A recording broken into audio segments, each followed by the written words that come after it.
Hello, this is Rex Crandell, and today we're going to be talking about simplified trust and estate administration, from understanding the trust through distribution to beneficiaries.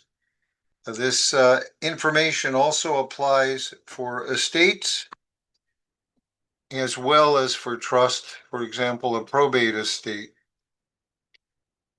I've been doing taxes since 1976 and practicing law since 2002.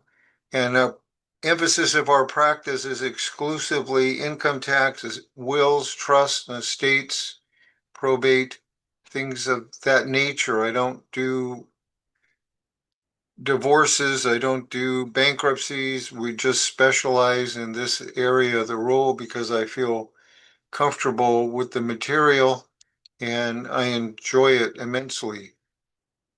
Objective: to provide a step-by-step framework for trust administration, integrated with checklists. Uh, we have a detailed goal checklist from continuing education of the bar, and it is very detailed. When you start an estate and trust administration project, you never know what exactly you're going to go in to do or have to do until you go through the checklist in detail to find out what tasks are there. Uh, your goals are to understand each phase of trust administration, how to integrate the legal, tax, and fiduciary duties, recognizing common pitfalls and best practices, and how to use checklists to stay on track and keep organized.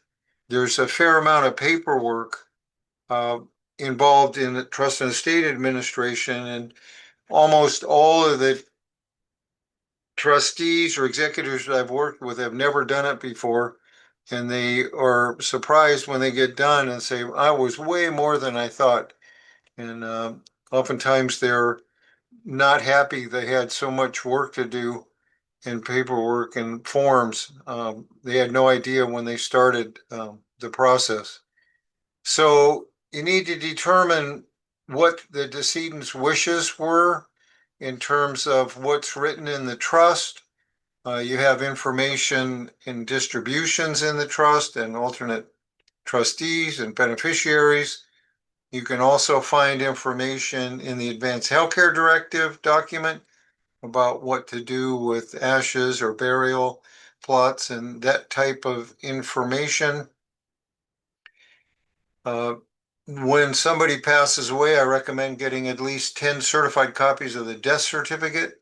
Frequently, that comes from the funeral home, and it's available usually after 3 weeks from the time somebody passes away. Uh, look for estate planning documents and understand them. One estate planning document that's very useful during life is a durable power of attorney for asset management. Very useful if somebody's incapacitated, mentally disabled, but it is void on death. So that's nothing you need to spend any time on. And if there's a will, you want to look, and they have minor children, the will should indicate who they're nominate for their guardians of their children. Um, look to contracts such as cable, other kind of contracts that no one's going to be using after the person dies. See if you can find safe deposit box. Inventory the contents there with a witness and video camera. You should collect information of all types regarding any assets and determine who the heirs are. Their terms, heir means anybody who might inherit from the table of consanguinity if it's an intestate death. And heir includes people who are not going to be beneficiaries frequently. And beneficiary means there's someone identified either in the trust that they're going to get a bequest, or they inherit by operation of law. Uh, Whether you file a probate or not, there's still a requirement to file the will with the court, whether it's used later or not. If the decedent had no surviving spouse, change the locks on the house, take control of all assets, take possession of the checkbook, credit card, notify banks. Banks usually close accounts in stock companies, Charles Schwab, Merrill Lynch. Um, Notify the decedent's homeowners, insurance, automobile insurance, um, so that continue coverage. It's very important to maintain insurance on all the decedent's asset. Because if you're a fiduciary, you're responsible for losses, and the beneficiaries might hold you personally liable if assets are damaged or lost during the time you're in charge of them. Um, Are there requirements for ancillary probates? For example, if you have real property in another state, you have to probate that property in that other state if it's not owned by the trust, and determine if you have to hire managers to help assist in protecting assets. It might be investment managers, it might be property managers, it might be temporary uh, management to come in and operate a business. You just depends on the circumstances. Uh, when there's an attorney involved, the attorney represents the successor trustee, not the beneficiaries, and beneficiaries have a mistaken belief a lot of times that um, the state administration is a democracy. It is not. The vote of the beneficiaries doesn't mean anything. It's what the trust instrument says. It's not what the beneficiaries want. And as the attorney, we're working with clients, we cannot get not really talk, since we're representing the trustee, we're not really supposed to talk to beneficiaries, and they don't call us for questions and things of that nature. They need to contact their own attorneys or uh, contact the successor trustee for any questions they might have. Um, we have to be aware of potential conflicts of interest with multiple beneficiaries. The fiduciaries and trustees must be impartial in everything they do. They cannot favor any particular beneficiary. Um, if there's co-trustees, there's required disclosures between the attorney and the co-trustees in case there's a conflict of interest and perhaps a waiver of attorney-client privilege. Um, and the trustee cannot do anything for their personal advantage. It's kind of like being a banker, that you're holding someone else's asset and nothing, you cannot commingle funds or use your position to benefit yourself. Like say if you had a rental property to fix up and then you hired your son to help fix it up and paid higher than market value for the labor, um, that's prohibited, and you want to avoid those kind of problems. Okay, so trustee cannot use the assets for themselves. Trustee, if there's a house, they can't just move into it and live in the property unless they lived in there ahead of time. Um, the trustee needs to follow up on any legal claims that the trust or estate has. They can't just ignore them. They have to go out and collect bad debts and defaulted loans. Um, Anything that was a contract that was not completed at the time of death, like say a house purchase, the executor trustee needs to complete that transaction just as if they were appointed as an agent or a power of attorney.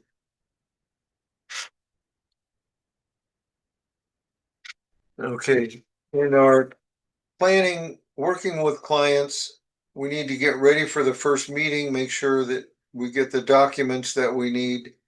And in working with estates and trusts, we sometimes will get a call that says, you know, mom or dad died 10 days ago and we need to get in and do all this paperwork right now. And nothing in the probate code has anything that you're required to do except filing a will with the court until after 40 days. There's no rush to take care of the paperwork on trust and estate administration. I don't like getting involved at all until after 40, 45 days because there's all this family interaction, grieving, you know, the emotional response. And we should not be, insensitive to the fact that this is a huge person in the person's life that has passed away. And it's not just meeting the legal requirements. You know, there's a lot of psychological adjustments needed, family interplay that needs to take place. And I don't think administration should be done soon at all because all this mental and physical, psychological adjustment needs to take place. And we as service providers have to be sensitive to that and provide a little sympathy for the problem that the person's going through. It's not just legal forms. Um, so when a person dies, the probate code, section 8200 says you're supposed to file the will within 30 days of the date of death. And that's filed with the court filing clerk. And that does not imply you're filing a probate. It's just that the court wants it in a neutral location. And what you do is you bring two copies of the will. You must have an original signed version of the will, or they're not going to accept it. And then we bring another copy of the will so that we can get the clerk to stamp our copy for our file that the will had been filed with the court.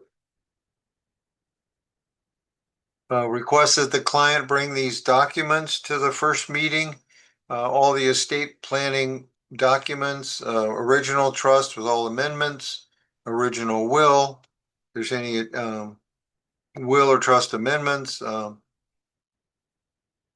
then if available, the certified copies of the death certificate.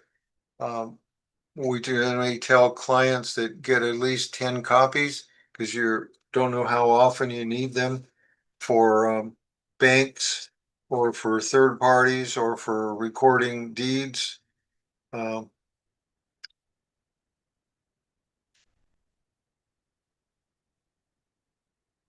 Getting information on assets. We have a spreadsheet we provide to clients if they want to use it, listing all the assets that the decedent had. And then we have to start working on getting the fair market value at the date of death. Getting information on the liabilities of the estate, credit card statements, mortgage loan documents. There's some notice requirements for a trust when it becomes irrevocable on death. And we need contact information for the family beneficiaries so that the required notice that someone has passed away, a trust has become irrevocable, that you may be a beneficiary or may not be, and a copy of the trust is available. Gather up the prior income tax returns and business tax returns to see about tax situation issues, but also looking for additional assets that may not be apparent anywhere. So have a complete and thorough checklist, administration issues. So you're going through and trying to determine what tasks are going to be needed for this particular client. Okay. You may need to spend a fair amount of time during the first meeting consoling the survivor because they've just had a major life challenge causing them great stress. Uh, and that should not be glossed over. Generally, we use our detailed checklist for our internal use to determine what tasks need to be performed. We generally don't give it to the client because it's highly technical and they likely would not get much benefit out of it.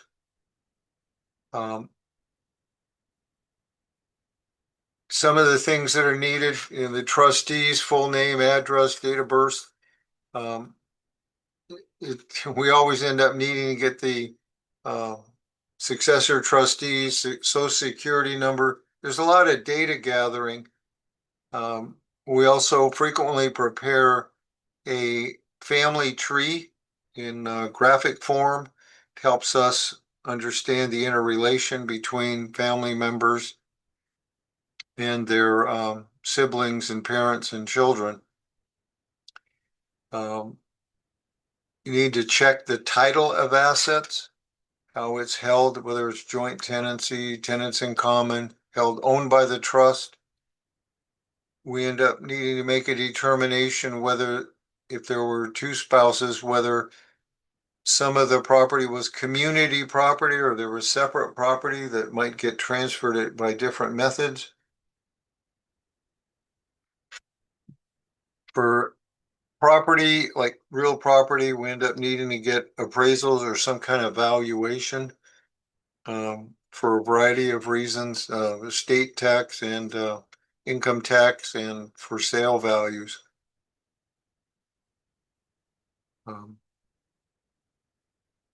Then need to become aware of certain calendar dates, like the inheritance tax return. It's IRS Form 706. Estate and inheritance tax return is due 9 months from the date of death. Different filing requirements. If you get into probate, fortunately, probates or trusts are not included normally in probates. However, it's perfectly legal to put a trust into probate and handle the assets under court supervision at greater expense and greater technicalities. So we mentioned you lodge the will with the court. The word is lodge. It's not like filing a court case.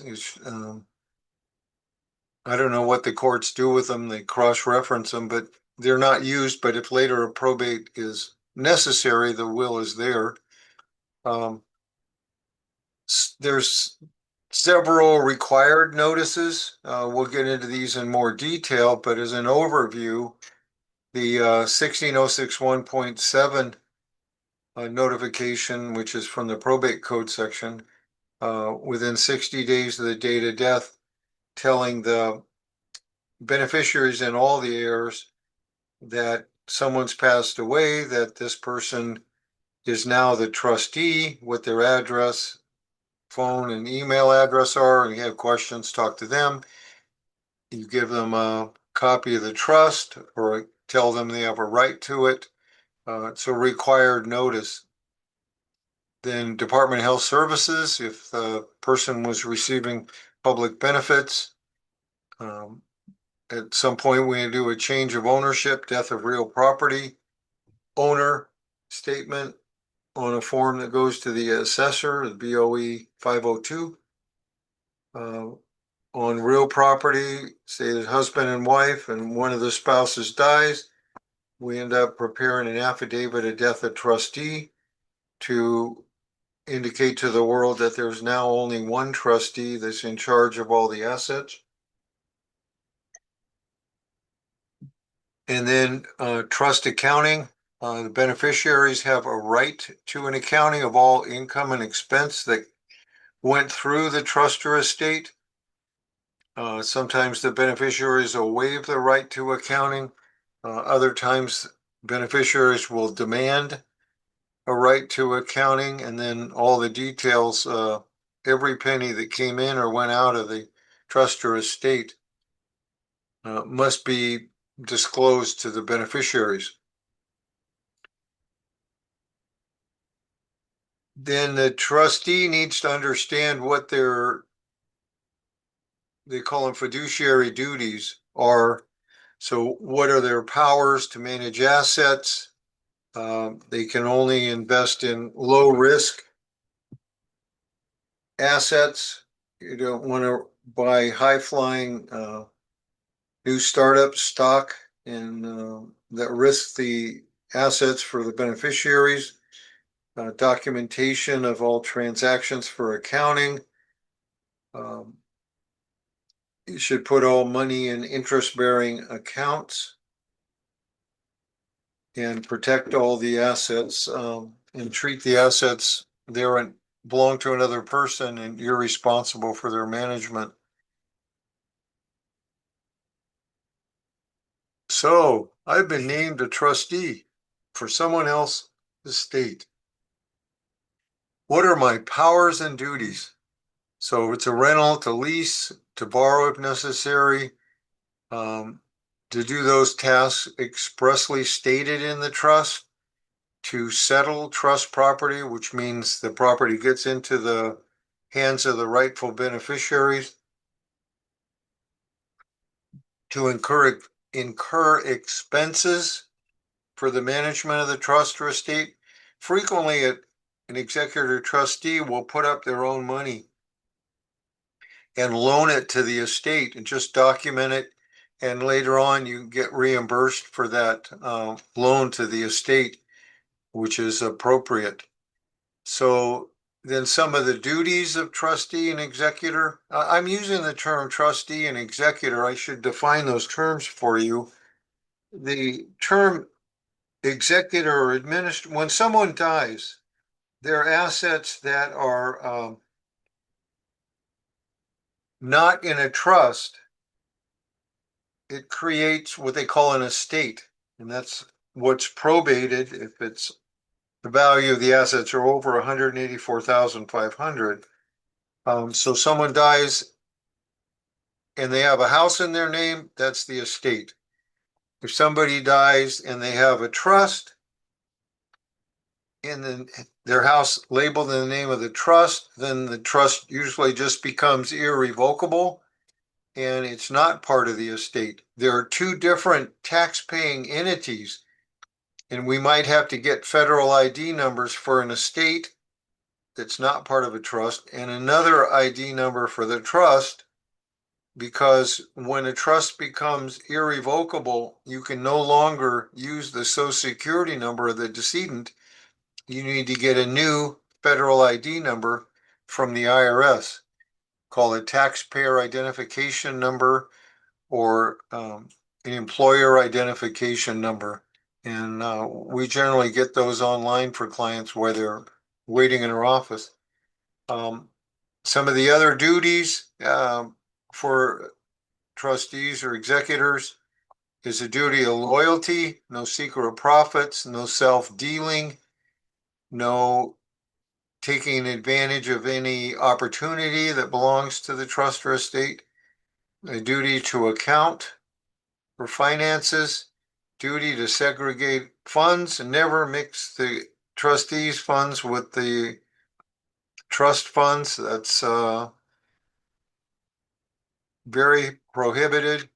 And there's no delegation of duties and responsibilities. However, you can delegate tasks to third parties, but the trustee is still personally liable for anything that's done by that person that's assisting in the administration of the trust or estate.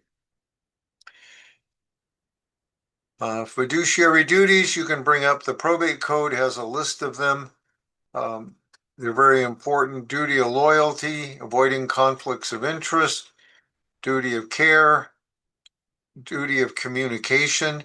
A lot of trust and estate litigation comes about because the trustee or executor is too closed mouth about all the things that are going on in the administration.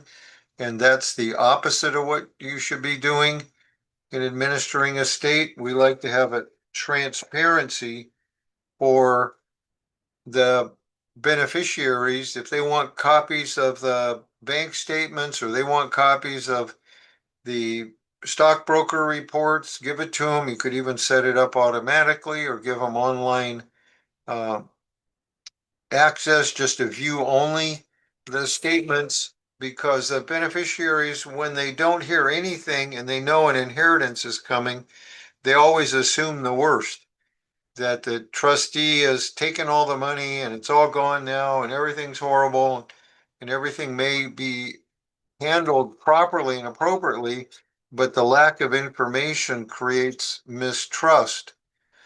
So we encourage the trustees and executors to give full disclosure to the beneficiaries all the way through the process, even to the point of making a newsletter type of report every month so that the beneficiaries know what's going on. They're not worried. They say, oh, yeah, well, we had to do this procedure. Well, it's still going on. It's not done yet. So they're involved. It's not like you're asking their permission or their opinion, which is not required. But it helps reduce the chances of litigation for um, hurt feelings or just basic suspicion. And then a trustee cannot just say, I don't want to do this. I'm going to let somebody else do that. Um, that's not proper at all because the person's still the trustee, even if they turn over control to a third party. The proper way to handle that situation, if somebody does not want to be a trustee, is they just write a letter and sign it, give it to the beneficiaries that they're not going to be trustee. So that's non-acceptance of the office of trustee. And if somebody is going to be trustee, um, it's recommended that they sign another document saying they're assuming the responsibility as of this date, and that you're not responsible for any financial transactions before that date that the trustee assumed the office of the trusteeship. Um, some of the more uh, common probate code sections having to do with the duties and obligations. The term fiduciary means you're handling someone else's assets and liabilities. And a trustee is a fiduciary, an executor is a fiduciary, an administrator in probate is a fiduciary, and so is a conservator or a guardian. You're handling someone else's assets. So you need to treat it within the scope of these duties. So one of the fiduciary duties is to operate the trust according to the instrument. What does the instrument say to do? Just go ahead and do it, with the exception of if it's prohibited by law, then the trustee does not have to do that. Um, to make all decisions for the benefit of the beneficiaries, not the trustee. Don't treat anybody with special benefits out of the trustee group. Um, avoid conflicts of interest. Hiring family members is always suspect, although it's not illegal. It's always subject to challenge. Need to go in and manage all assets. As soon as you're appointed trustee, you are in charge and you have a requirement to find all the assets and make sure that they're safe, get insurance updated on all assets. If you have a large stock portfolio, make sure you have a good stock manager helping invest investment advice on the portfolio, and make the trust property productive, interest-bearing bank accounts, low-risk investments. Always keep the beneficiaries informed and notify them when the trust becomes irrevocable. This is a synopsis of a probate form that's used in every probate that kind of gives you an overview of the duties and liabilities of a personal representative, um, including hiring financial advisors, tax advisors, attorneys. And most people are not trained in this area of the law, so they do need um, advice and counseling on their responsibilities. And it's not an easy task to find out what items or tasks that are necessary. So we talk about in the notice that the trust has become irrevocable and giving a copy to all the beneficiaries, we generally send that out from our law office, because then we can assert the fact that in case someone says they never knew about it, we've done what they call proof of service and have documentation that the required notice and a copy of the trust, if requested, has been included.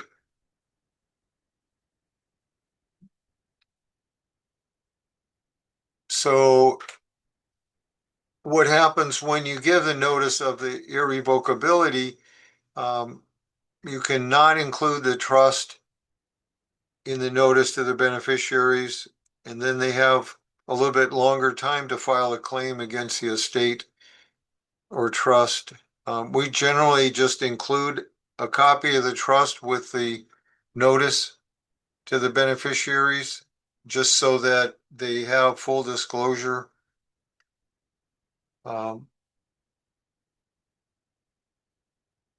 Getting all the information to the beneficiaries is appropriate and helpful. When there's a second death, that also has to be given notice to the heirs, and the terms and provisions of the trust. Oftentimes, trusts will split into two parts, one for the first death, and then half the assets for the second surviving spouse's death. Other trusts stay revocable, even if one spouse dies. And all that information needs to be provided to the beneficiaries.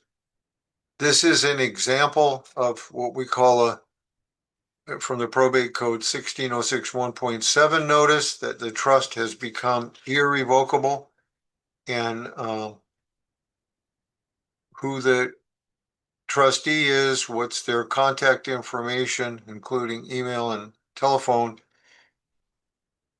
and then make sure there's no distributions until the time has passed where the heir can challenge the trust instrument. In terms of gathering documents and records, you should plan on creating an inventory list of all documents received from the client, identify missing documents and information. We have something in our office we use all the time. We call it a need data letter. And that's just what it does. It says to the client, okay, we've got these items, but in order to do the work we're required to do, you need to provide us this specific list of documents or information so that we can do the job that's necessary for the beneficiaries. On documents, we'll get original documents in all the time, and we scan them for our computer database and then give back the originals.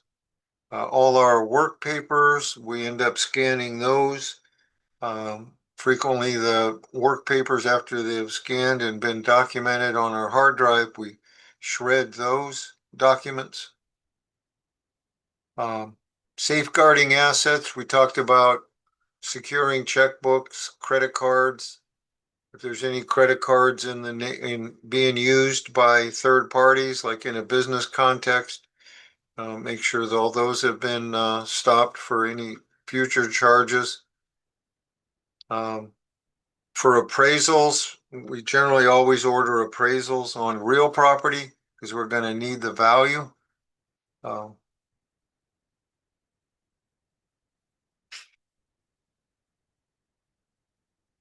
You can, oftentimes there'll be a house that we don't want the mail going to any further, so that um, we need to put in a change of address with the US Postal Service.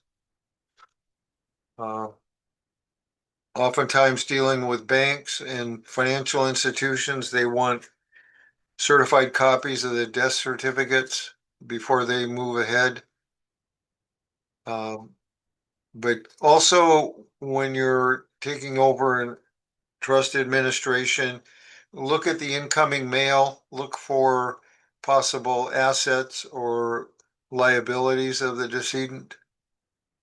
Um, and try to get as much of this information in the beginning uh, to help with the process later during administration.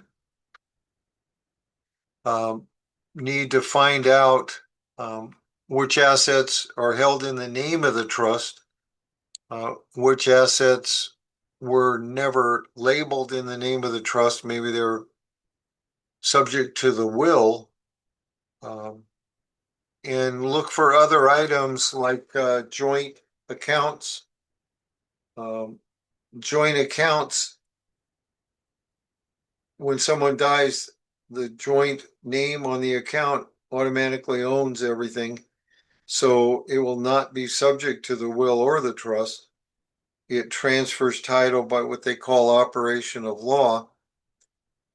And same with beneficiary designations. Generally, well, all the time, retirement account, IRAs, Roth IRAs, rollover IRAs, 203B accounts for pensions. Those are not owned by the trust. They have a beneficiary statement that tells the financial institution who gets the funds on the person's death. That would also include life insurance and annuity investments. Um, Generally, if an asset's held outside the trust, like a house, and the person dies, then that's going to require a probate or at least some court filing.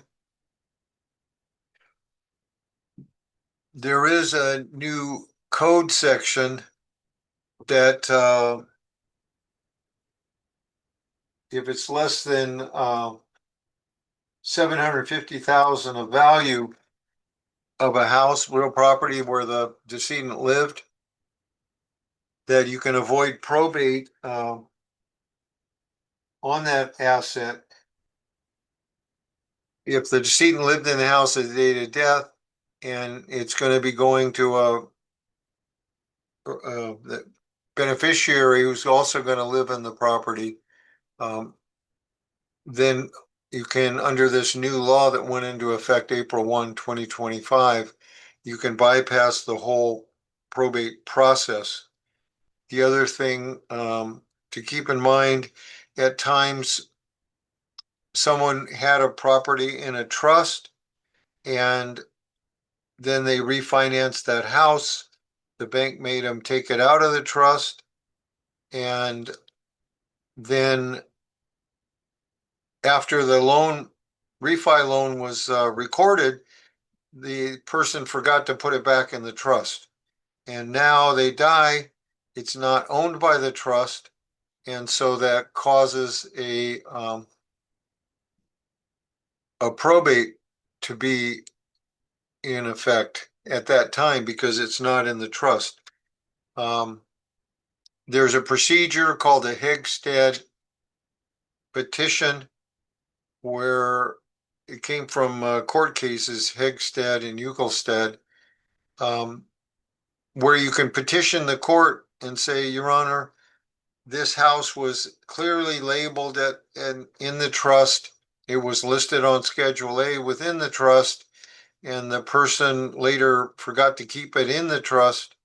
And so you ask for a court order to have the court just direct the ownership back to the trust without the burden of having a full probate. Probates are a disadvantage. Frequently, they cost $30,000 to $50,000 to administer a probate estate, plus the time to deal with the court process might take a year and a half, might take 2 years. The longest one that we had ever been associated with ended up, it was 10 years before it was completed. And if you want to avoid all that burden with the probate system, put your assets in a trust and avoid that problem at the time after death. So there's another notice that we use in trust and estate administration, and that is what we call internally, we just call it a 13100 form. And that 13100 form, basically, you're trying to get money from a bank that's not in the trust, and the bank says, "Well, who are you?" And let's say you're the executor, administrator, and you have a death certificate, and we prepare this form, and it says to the bank or institution that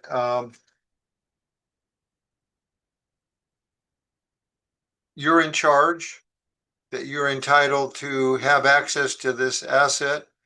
You refer to the document or the will or the trust or your birth certificate that you're the child of the decedent.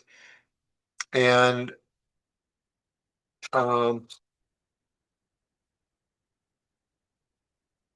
let's change that the value of the property in the estate is less than 184,500, so that there's not going to be any probate, and that if you're entitled to it, and if the financial institution does not give you access to those funds, there's a probate code section that says that the third party is liable for the attorney's fees to, because the financial institution did not turn over the property to the proper person in this notarized document called the 13100. And we've had some pretty serious disagreements with financial institutions who fail to turn over property that belongs appropriately to the executor or successor trustee. This is an example of a affidavit of collection of personal property. So it's titled to the person, where they lived, that there's no probate. Oftentimes the banks will say, well, give us a court order, and there's not going to be a probate, and they still insist on having a court order. Well, there's not going to be one, and that's partly what this law is designed to do, is to avoid unnecessarily burdensome legal procedures for smaller estates. And so you follow the format here, and then the institution normally will comply and give the property to the executor or successor trustee. And we also, some people don't, but we include the notice to the property holder that if they do not comply with the request to turn over the property, then they're going to end up being personally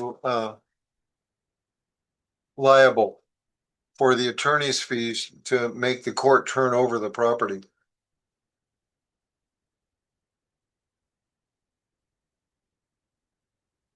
Okay. That's an acknowledged document in front of a notary public. Um, it's, so information, maximum values for small estates. Um,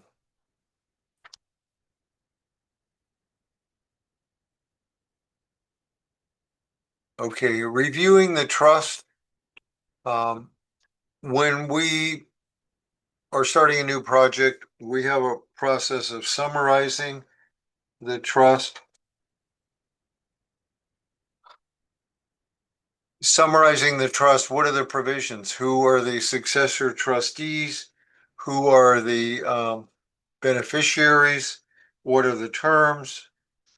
Frequently, we'll see terms that hold off distribution till a third when someone's 25, a third when they're 30, and then a third when they're 35, so that the beneficiaries, if they're immature, can burn up the first bequest and buying vacations and cars and other unnecessary things. And by the time they get the second bequest at age 30, they've maybe become more financially responsible. Um, but in reviewing the trust, we have an internal term, we call it creating a pink sheet.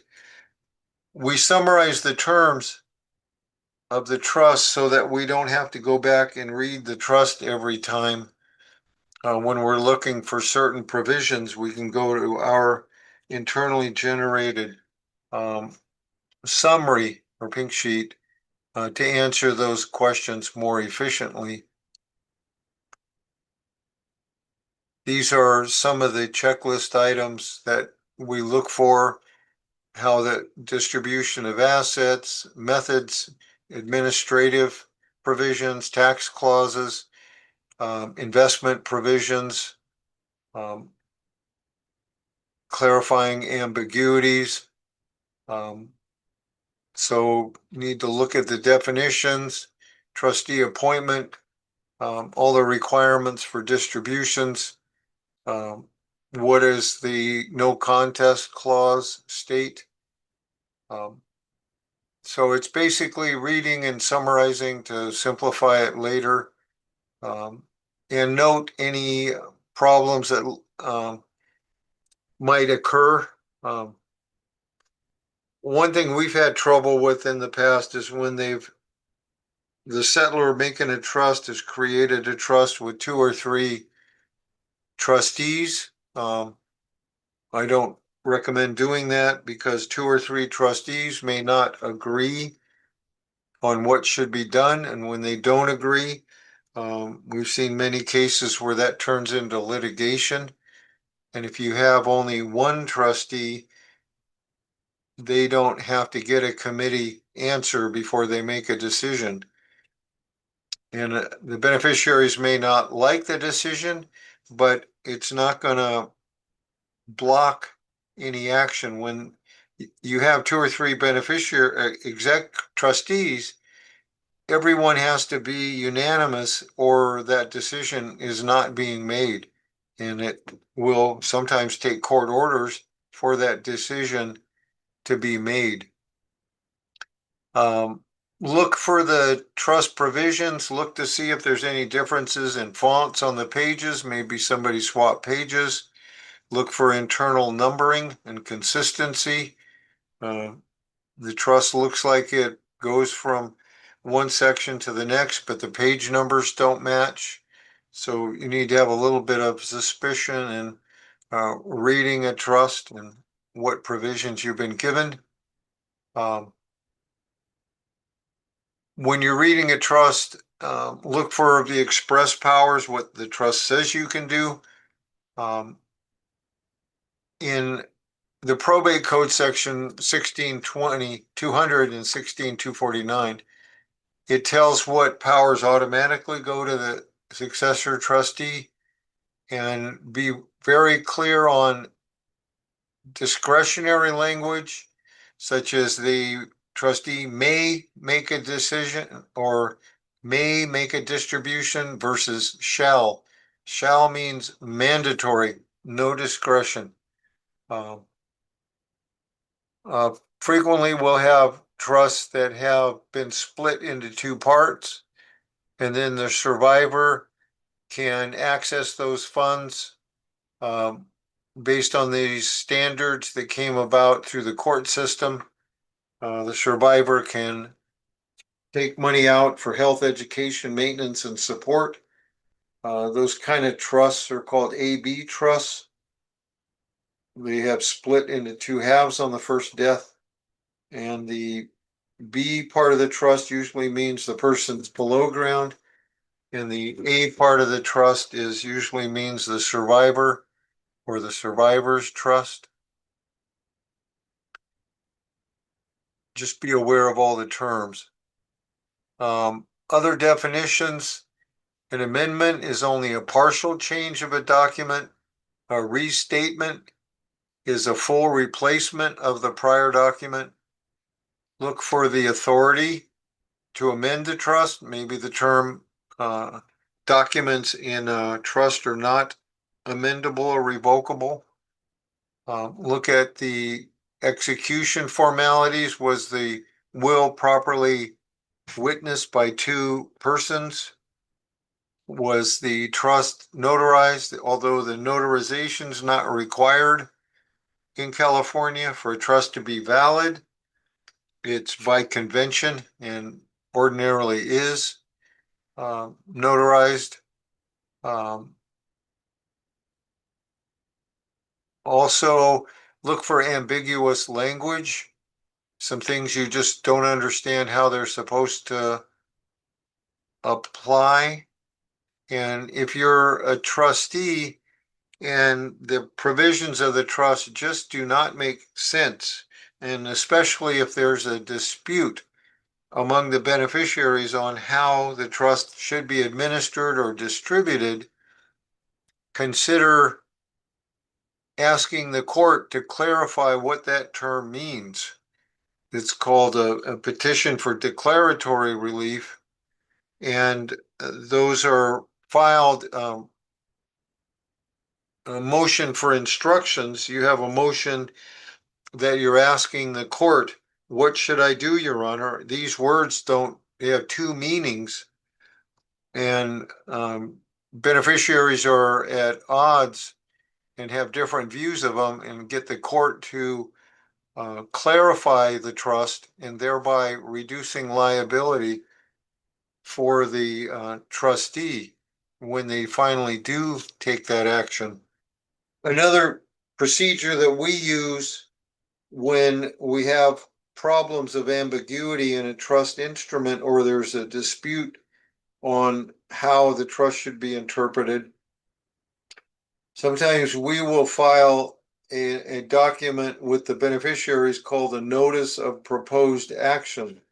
And that notice of proposed action helps the trustee administrator in that they outline what they're going to do and give all the beneficiaries notice in advance. And if the beneficiaries do not object in writing within a certain period, 90 days, then they lose the right to later appeal in court for that action, because they were given notice and opportunity to be heard of any objections. And that reduces the potential that a fiduciary become personally liable. And the notice of proposed action is a lot less burdensome and costly than filing a petition within the tax court for the judge to give instructions to the trustee or executor about what actions they're not sure they should do. But I give you a warning on asking judges for instructions. We've seen cases, especially in Alameda County, where the judge got mad at the trustee or executor because the judge said that the trustee was supposed to be making their own decisions and that they were in charge, and they were threatening to remove the trustee because they failed to make decisions, and they ran to the court all the time to get the judge to make the decisions. And that's not what the procedure of uh, a motion for declaratory relief or a petition for instructions was designed to do.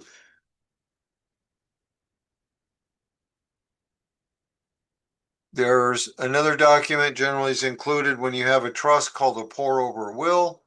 The pour over will transfers or tells anyone who has interest that if you want to know what I want done with my property, go read the trust. If the trust is invalid for any reason, do what the trust says anyway. And so for that reason, when we have estate planning and there's a trust, the will is not the governing or central document to the administration, because the will only says do whatever the trust says. So you put all your planning and the disposition wording into the trust, and thereby keeping the will simple. But you always want to look, if the person has minor children under age 18 and they're deceased, look to see who they nominated as a guardian of the child until they turn age 18. Other important documents is trying to find out who the beneficiaries are on life insurance, deeds, business agreements, and beneficiary statements on retirement plans, annuities, and life insurance policies.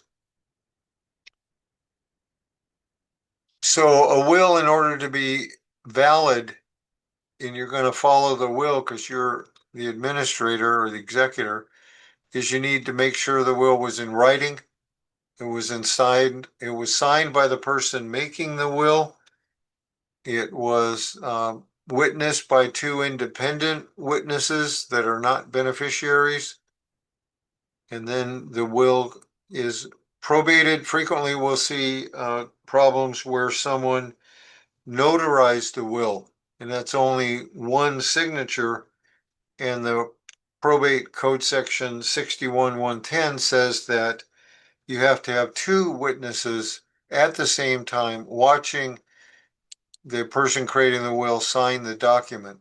So you need to make sure the formalities are complied with if you're going to be relying on a will. A holographic will is something else. It's without a witness. It's still valid if it's all in the decedent's handwriting. All the major provisions are there and it's signed and dated in the testator's handwriting. There's been some funny cases about wills where people have written them on house walls, and then the sheetrock gets turned in as the will. Or one of them was somebody scratched a will because they were stuck under a tractor, and they scratched their will on the belly of the tractor before they died. But it was all in the decedent's handwriting. We mentioned you have to file the will with the court within 30 days. Other notices. If you have, if you're a beneficiary and you don't want the asset that's supposed to be given to you, there's a thing called a disclaimer, and within 9 months of the date of death, you can put a writing to the successor executor or trustee that you decline that these assets, you're not going to take them. And that's oftentimes the case where they want the property to go to their children instead of the person who was named. And it's just like you can refuse to be a trustee, you can refuse to accept a bequest. You should do that within 9 months from the date of death, and that rule comes from the Internal Revenue Code. And there's other compliance requirements that you should be aware of. That if somebody, a creditor, wants to sue a decedent directly, they must do it within a year of death, or they have no claim, and that would be a creditor's claim against the estate or probate estate of the decedent. Trust certifications, it's also called a synopsis of trust. This is a summarized trust document that says that there's a trust in existence and it's not been modified or revoked. And it generally is done to not tell the world about what the asset distribution plan was to protect the beneficiaries. Sometimes it's recorded along with real property deeds. There's a probate section that talks about the validity of a certificate of trust, but it's basically a summarized trust without the distribution or beneficiary information. And although they're frequently used, we don't think that they're that relevant. For one, the idea there is confidentiality. And we don't think if you have a trust that the bank really cares who the beneficiaries are. And unless there's some reason, an unusually large amount of money, I don't think that the certificate of trusts are that useful.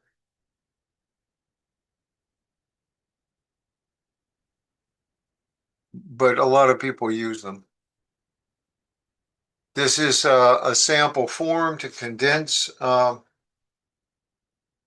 trust into certification of trust. This form is basically guidance. We generally do them free form. And it just reassures, say, real property buyers that their trust is in existence and who the trustee is, to give some assurance to third parties. There's another form that's required in certain circumstances. And what this form, IRS form 8971, give me an example of where this form would be required. Say that there's a house that somebody bought in Beverly Hills, and they bought it for 200,000 and now it was worth 3 million. And the property is held by the trust and it's going to be distributed to the only child of the decedent, and the property is not going to be sold. Then the person receiving the property, the adult child, if they ever sell the property, they need to know what their basis for gain or loss is. So, example, if the decedent had bought the house for 200,000 and now it was worth 1 million, when they sold it, there would be an 800,000 capital gain, taxable on the sale.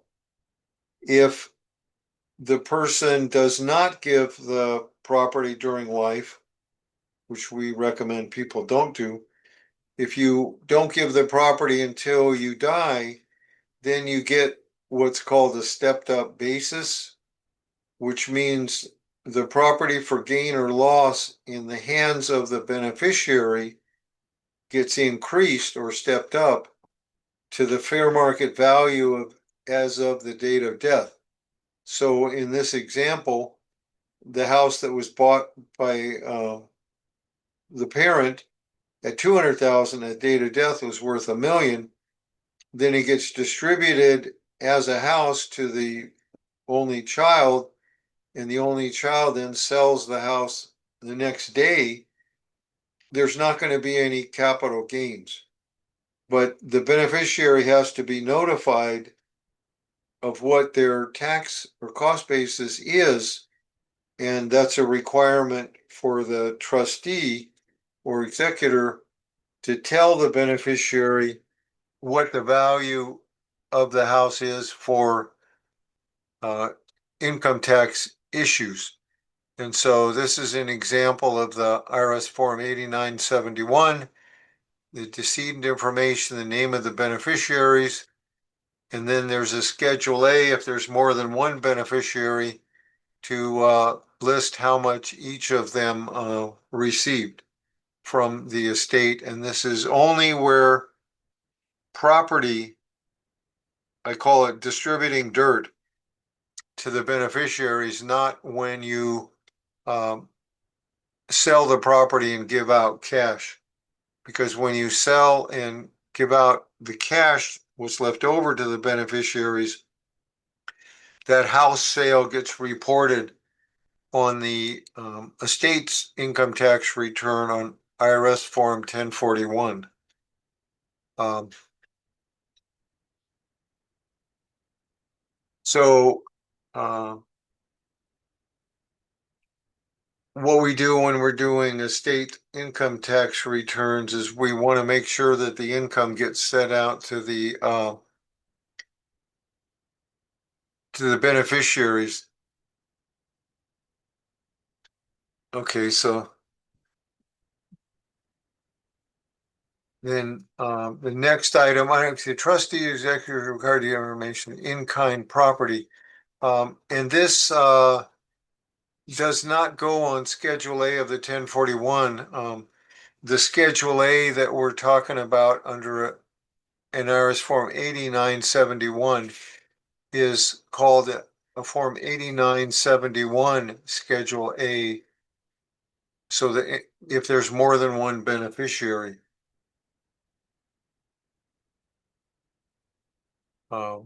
Retirement and real property. You always want to order an appraisal for the real property. Sometimes we'll use a probate referee to appraise the property or a professional appraiser. Sometimes if the house is not going to be sold for a long time, we can have more of an informal appraisal. We end up filing on the title. I mentioned that we file an affidavit of death of trustee if there's husband and wife and one has passed away. We record that in the public record with the county recorder's office, and we also have to file a preliminary change of ownership report, or you get penalized for not including the form.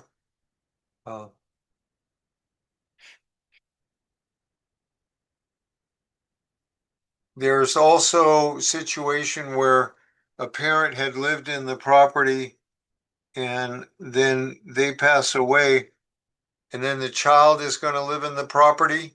Right now, after Proposition 58, there's a huge increase in property taxes when somebody dies. It's horrible. It's Proposition 58, I believe, was written in a fraudulent manner to defraud the voters. And it creates a situation where oftentimes you have to sell the property because you can't afford the property tax after someone dies.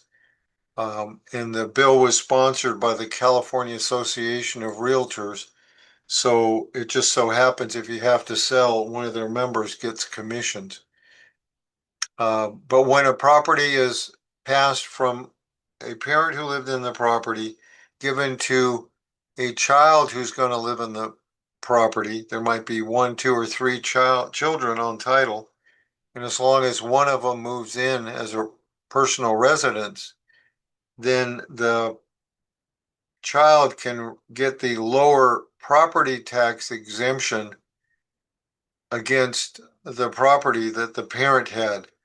Um, Oftentimes, when somebody dies and a child's going to inherit the house, if we do not use this provision to reduce the property tax to the beneficiary, the property tax might go up 10,000 a year or 15,000 a year. So that's called a parent-child exclusion from reassessment. And it's very important when a child or children want to take over the parent's house and make it their personal residence. There's also a parent, grandparent exclusion, and it works the same way, but only when both parents of the middle generation have deceased. Um, This is an example of affidavit of death of trustee. We filed out with a certified copy of the will so that one name can be taken off and a new person's name can be put on as the successor trustee. We file that with a preliminary change of ownership report that says whether the transfer was between domestic partners, whether it was between spouses, whether it was a transfer solely between a trust creator and a trustee.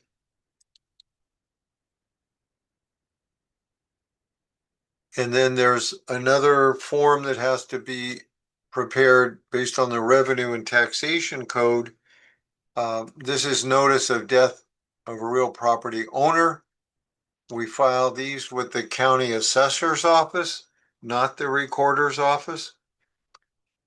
And that tells the assessor's office that someone has passed away and that there may be a possibility that the property could be reassessed and higher taxes charged for the beneficiaries.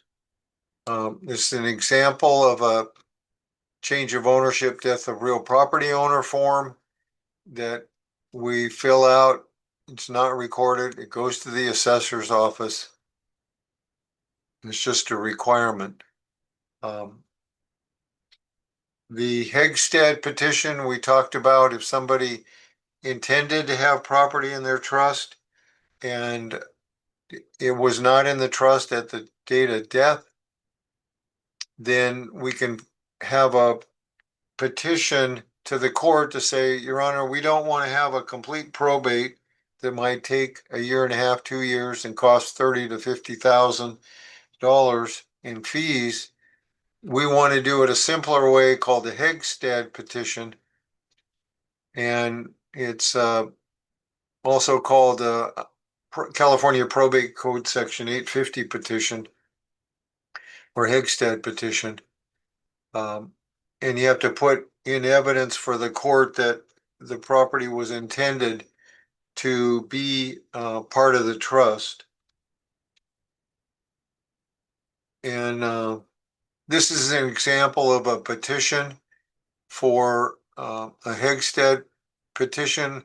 You're asking the court to tell the world that in the recorder's office that the successor trustee has a right to record a deed and transfer the property back to the trust and thereby avoiding the lengthy and burdensome probate process.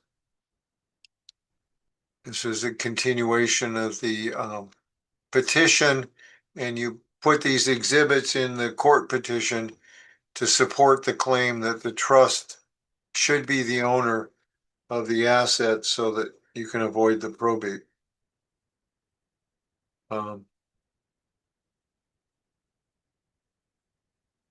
You have to file this petition within the county where the real property is located or where the trust is administered. This is a proposed order that the judge would sign stating that, yes, the judge agrees that it should be within the house should be owned by the trust. This is additional information for transfers between the parent-child exclusion.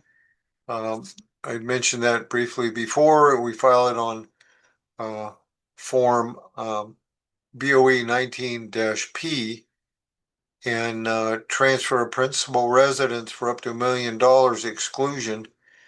And that's separate from the form for the homeowner's exemption. Here's an example of a request for exclusion from tax from the parent-child exclusion. 2 times. What actions trigger a property tax reassessment? It's termed change of ownership, COP.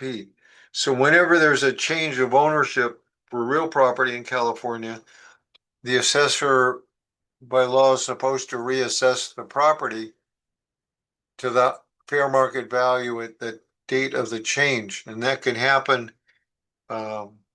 sometimes with entities. Somebody will have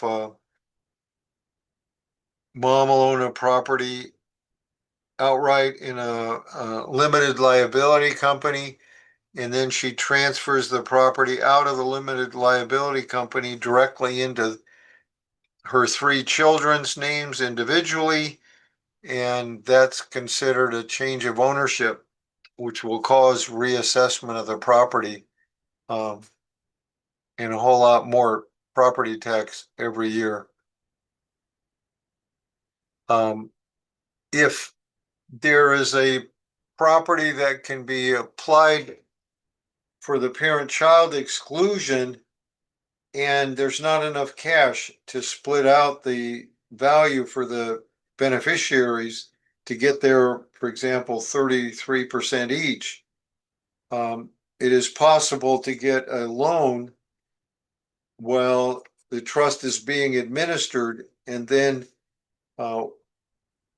one of the beneficiaries ends up owning the property, and they distribute out the property and the loan to the beneficiary. And the other beneficiaries have freed up cash, so those beneficiaries can get their bequest in cash. But this loan operation will allow the parent-child exclusion to be effective, but only if the loan is taken out while the property is still in trust administration. If you put the property in the name of 3 beneficiaries individually and then get a loan and take 2 of the beneficiaries off title, then that will be treated as a reassessment as to 2/3 of the property, causing a large increase in real property tax. Trust matters, tax matters. One is the inheritance tax. It's IRS Form 706. We call it the estate and inheritance tax. It is a law. It's required. However, what happens is that only 1% of the estates have that, and it's only if their value of the estate is above around 14 million per spouse. So it's quite rare, and only 1% of the population has to file these. Income tax responsibilities as executor trustee. Anytime an estate or trust earns more than $600 during the year, then the fiduciary has a responsibility to fill out the income tax return. on an IRS Form 1041. And in order to do that, you have to get a new federal ID number, taxpayer identification number, or employer identification number. It's sometimes called EIN.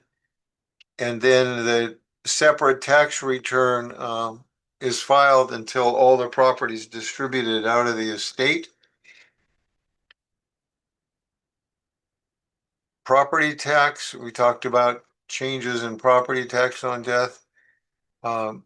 Deadlines, there's no real deadline to get an SS4 form for the income in respect of a decedent. However, it should be done during the year so the 1099 at the end of the year comes out in the proper name of the trust.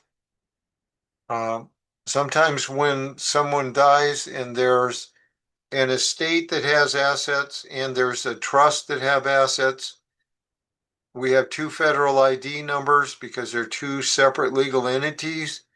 And then we can file what's called a 645 election to combine those two tax returns and only fill out one tax return with the income from both entities.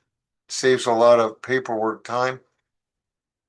There's a Form 56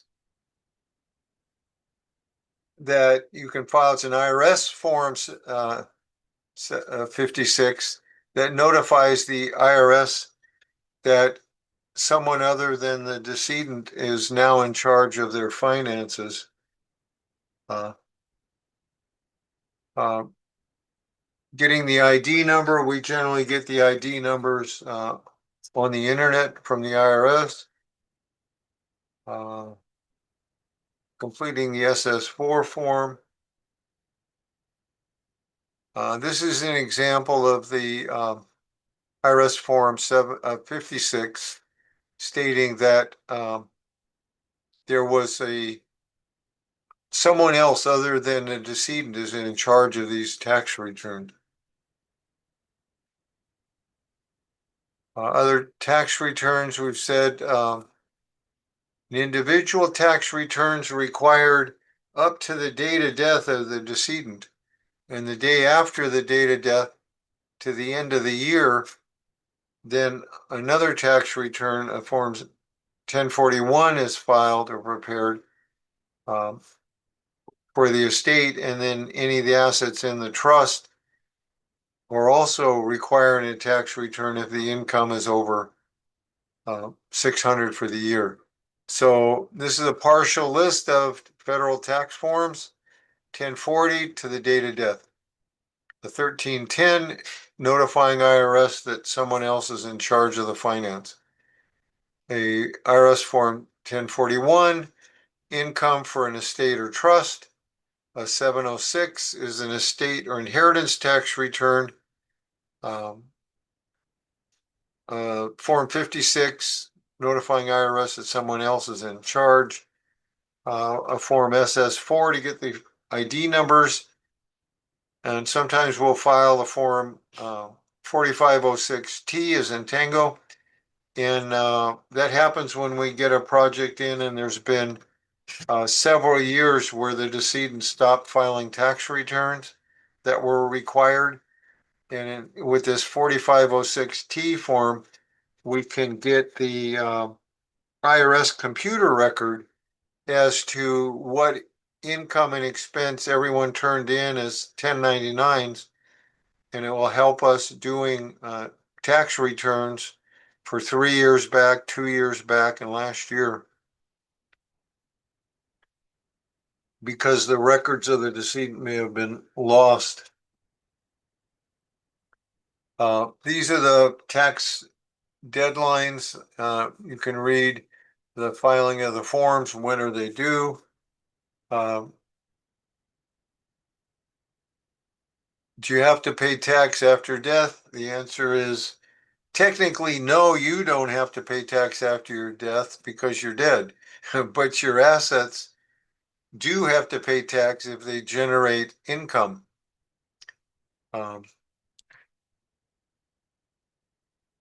When we do a decedent's final income tax return in the upper right, we always have to list the words deceased and the date of death on the tax return to notify the IRS. We file a fiduciary income tax return every year. These kinds of assets generate income, and if they're owned by the trust, it goes on the trust tax return. If they're owned by the individual, the income goes on the individual's final return and then later onto an estate income tax return. We're not going to talk much about the 706 and state inheritance because they're so rare. Only about 1% of the population are required for that. In 2025, you didn't pay estate or inheritance tax unless you had assets over 13.9 million. In 2026, there's no inheritance tax unless the assets were valued above 15 million per spouse. So that's not very many people. This is an example of an estate or inheritance tax return on page 1, listing all the assets. Property going to the surviving spouse is not currently taxable to the estate, so we will show those separately. California currently does not have an estate or inheritance tax, but you have to be careful if you have assets received in other states where property is being transferred to beneficiaries, because there's at least 5 other states who have the state inheritance tax for the state. But California does not have an estate tax other than the deceptive real property tax reassessment under Prop 19. I've got some duplicate information here.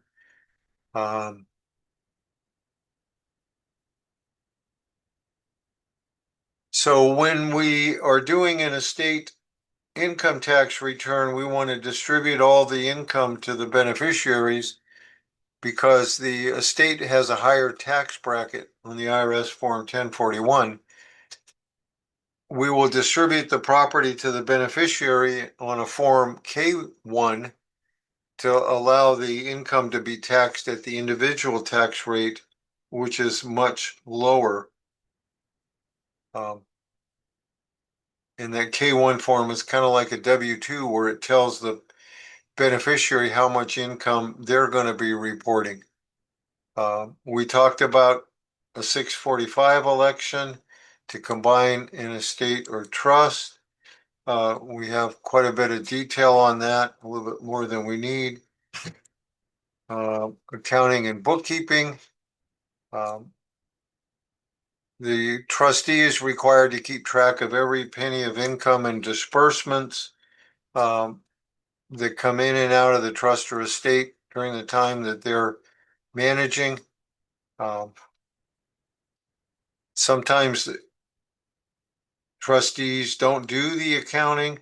And then if a beneficiary requires it, then or demands it, then they're required to do an accounting within 60 days, or the beneficiary can go to court to have the person removed.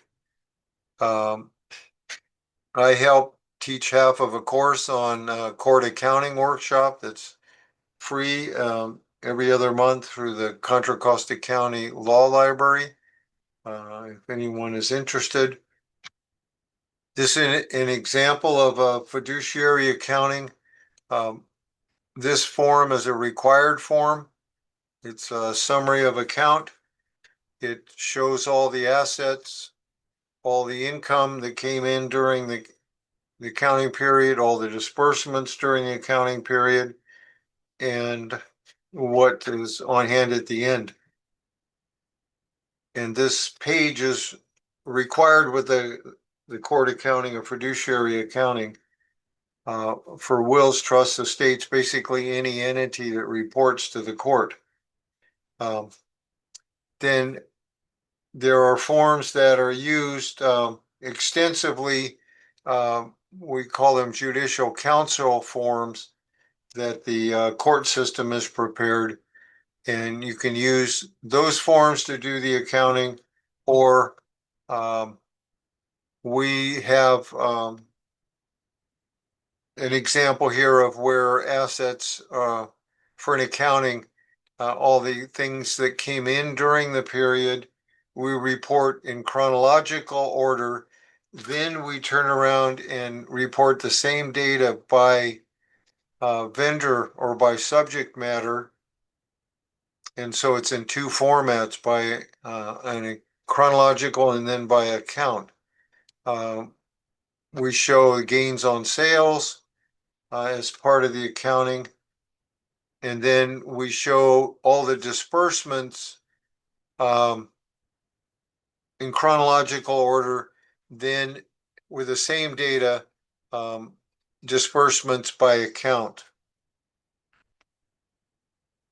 And then we have another form that looks just like the first form of at the end of an accounting, showing the assets and liabilities at the end of the accounting period that kind of models this form here, showing what the ending value of all the assets are. When a trust is distributed and dissolved, generally we get receipts from the beneficiaries, and whether they waive an accounting or not. A trust is not terminated until all the assets have been distributed. And then if later assets are acquired after distribution of the final, then the same distribution percentages apply.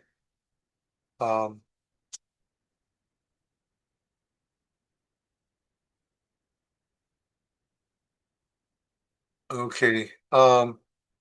This trust termination event is misnomer. It's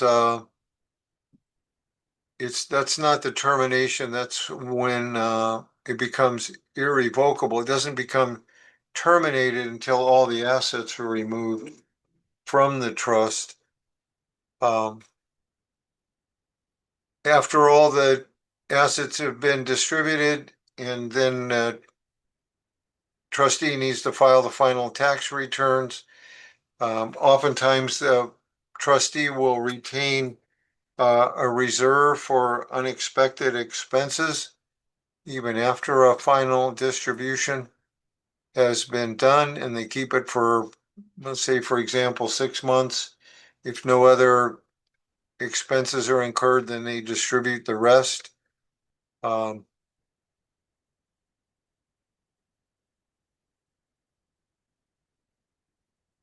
Other distribution of assets, preparing a final accounting, getting paid as a trustee or administrator, have all the deeds and distributions, property transferred out. Some trustees will get a court approval for the distribution plan. It's not always recommended, just optional.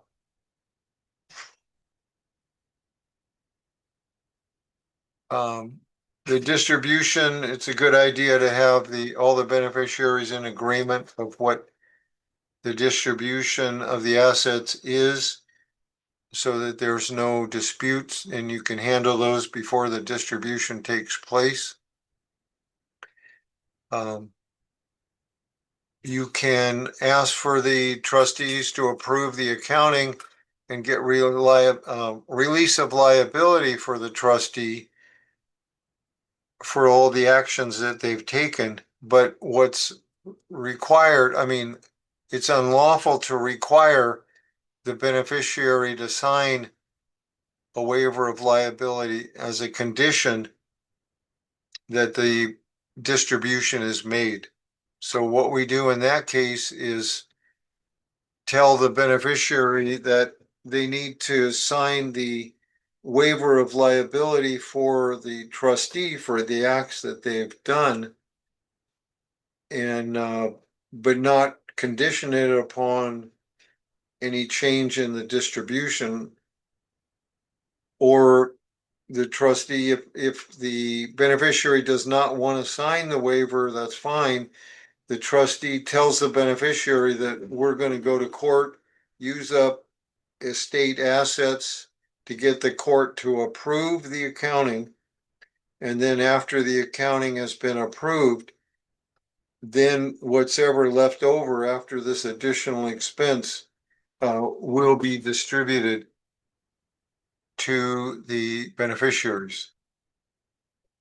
So it's recommended closing up an estate, send a closing package of information to the beneficiary, provide a termination of engagement letter from the law firm to the trustee, send letters to CPAs or tax preparers regarding the tax filing requirements in the future for ongoing trust, which means that they're going to last for several years. So we'll open up the discussion now for questions, and we'll handle those questions. And if not, we'll stay around afterward and ask additional questions, answer questions that you might have. So I want to thank you for attending today and hope that this information was beneficial to you. I know it's a lot of information. I can't help that. It's what is relevant and required by the state of the law and probate code and procedure and court procedures. And I hope this information was useful and that you'll benefit from it now and in the future.